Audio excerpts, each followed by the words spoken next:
surat Al-Baqarah.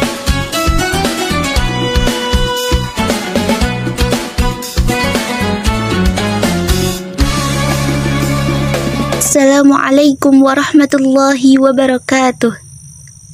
Alhamdulillahilladzi qad akhraja nata'ijal fikri li arbabil hijjah wa hatta anhum min sama'il aqli kulla hijabin min sahabil jahli. Allahumma salli wa sallim ala sayyidina wa habibina wa syafi'ina wa karimina wa maulana Muhammadin sallallahu alaihi wasallam wa ala alihi wa sahbihi ya nabi'il ulumi wal hikam amma ba'd. Faqala rabbi shrah li sadri wa yassir li amri wahlul 'uqdatam min lisani yafqahu qawli ya fattahu ya alim ya fattahu ya alim iftah alaina ya karim. Ahibbal kiram, puji syukur senantiasa kita panjatkan kehadirat Allah Subhanahu wa taala yang mana telah memberikan nikmat iman, nikmat Islam serta nikmat sehat sehingga kita dimampukan untuk menjalankan ibadah-ibadah di bulan suci Ramadan ini. Salawat beserta salam semoga tetap tercurah limpahkan kepada Nabi besar Islam Rasulullah Muhammad sallallahu alaihi wasallam, kepada keluarganya, sahabatnya, tabi'in dan tabi'atnya, serta kita selaku umatnya, semoga mendapatkan syafaat darinya. Amin ya rabbal alamin. Ahibbal kiram, alhamdulillah pada hari ini kita telah sampai kepada 10 hari terakhir bulan Ramadan, yang mana banyak sekali keterangan-keterangan baik itu berupa hadis maupun qaul-qaul ulama yang menjelaskan keistimewaan 10 hari terakhir bulan Ramadan.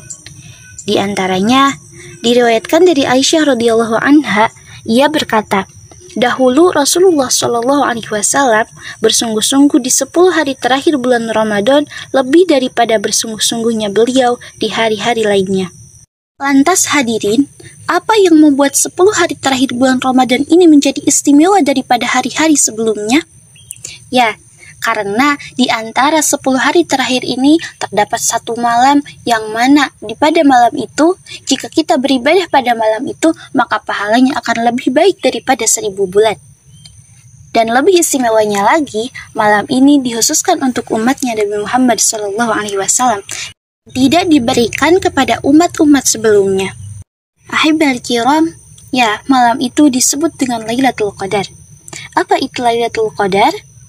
Lailatul Qadar ini telah diabadikan oleh Allah Subhanahu wa taala dalam surat ke-97 dalam Al-Qur'an, yaitu surat Al-Qadar. A'udzu billahi minasy syaithanir rajim. Bismillahirrahmanirrahim. Inna anzalnahu fi lailatul qadr. Sesungguhnya kami telah menurunkannya pada malam Lailatul Qadar.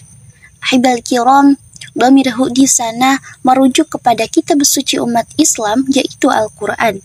Terlepas dari banyaknya perbedaan pendapat dan penafsiran atas turunnya Al-Quran secara spesifik. Ma adraka ma Lailatul Qadr.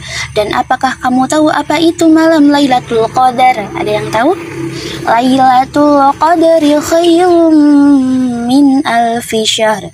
Malam Lailatul Qadar itu lebih baik daripada 1000 bulan. Lebih baik daripada 1000 bulan? Tanazzalul malaikatu wa ruhu fiha bi'izni rabbihim min kulli amr. Karena pada malam itu turunnya malaikat dan ruh Jibril untuk mengatur segala urusan atas izin Rabb-nya. Salamun hiya hatta matla'il fajr. Maka keselamatanlah pada malam itu sampai terbitnya fajar. Ahibbal kiram, Profesor Dr. Muhammad Quraisy Shihab dalam bukunya Membumikan Al-Quran pun dalam penafsirannya dalam kitab Tafsir Al-Misbah menafsirkan kata Al-Qadar itu menjadi 3 bagian. Yang pertama, Qadar berarti penetapan atau pengaturan, sehingga Lailatul Qadar ini difahami sebagai malam penetapan Allah bagi perjalanan hidup manusia. Pendapat ini dikuatkan oleh penganutnya dengan firman Allah Subhanahu wa taala di Al-Quran surat Ad-Dukhan ayat 3. Inna anzalnahu fi lailatin mubarakatin inna kunna munzirin. Fiha yufraqu kullu amrin hakim amran min indina inna kunna mursilin. Al-Quran yang turun pada malam Lailatul Qadar diartikan bahwa pada malam itu Allah Subhanahu wa Ta'ala mengatur dan menetapkan khitah dan strategi bagi nabinya Muhammad SAW guna mengajak manusia kepada agama yang benar dan yang pada akhirnya akan menetapkan perjalanan sejarah umat manusia baik sebagai individu maupun kelompok. Yang kedua, Al-Qadar berarti kemuliaan. Malam tersebut adalah malam mulia yang tiada bandingannya. Ia mulia karena terpilih sebagai malam turunnya Al-Quran, serta karena ia menjadi titik tolak dari segala kemuliaan yang dapat diraih. Kata Al-Qadar ini berarti mulia, ditemukan dalam Al-Quran surat Al-An'am ayat 91. Ma qadarullah haqqa qadri idza qalu ma anzalallahu ala basyarin min syai'. Mereka itu tidak memuliakan Allah sebagaimana kemuliaan yang semestinya tatkala mereka berkata bahwa Allah tidak menurunkan sesuatu pun kepada manusia. Yang ketiga, Al-Qadar diartikan menjadi sempit. Karena malam tersebut adalah malam yang sempit, karena banyaknya malaikat yang turun ke bumi.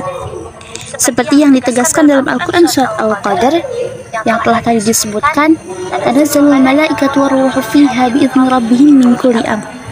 Yang pada malam itu malaikat-malaikat dan ruh Jibril itu turun dengan izin Tuhannya untuk mengatur segala urusan.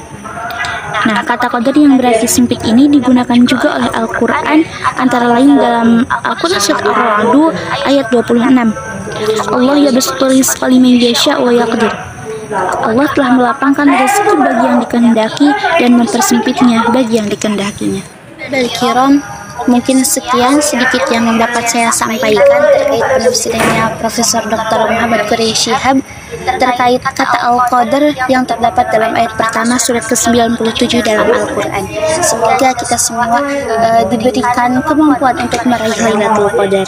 Sebelum saya tutup kultum singkat ini, izinkan saya untuk mengutip salah satu syairnya Jong Wantar yang menurut saya bisa menjadi salah satu doa kita di akhir Ramadan ini. Kini kasihmu kuterima kendati tanganku tak fasih menjabatmu.